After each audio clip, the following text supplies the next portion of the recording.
that there is no evidence to charge certain people who are involved in that post-election violence.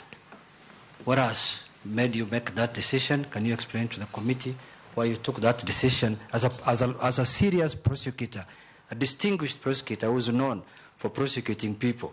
Why did you take that decision? And my last one is, there are bills that have passed through this House that have been declared unconstitutional by the court.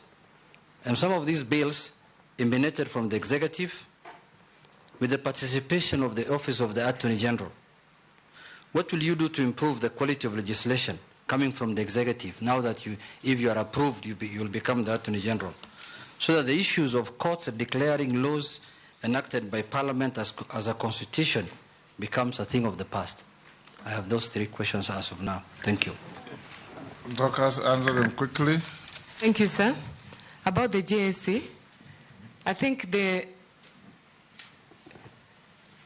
positions were few. I'm not the only one who succeeded, but I believe that it was not my time, and my time was going to... Do they give reasons when they don't give you the job? They don't? They don't, sir. Okay. They don't.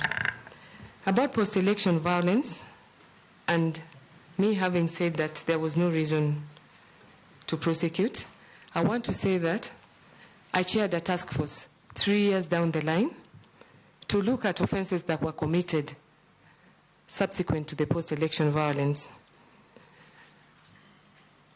The task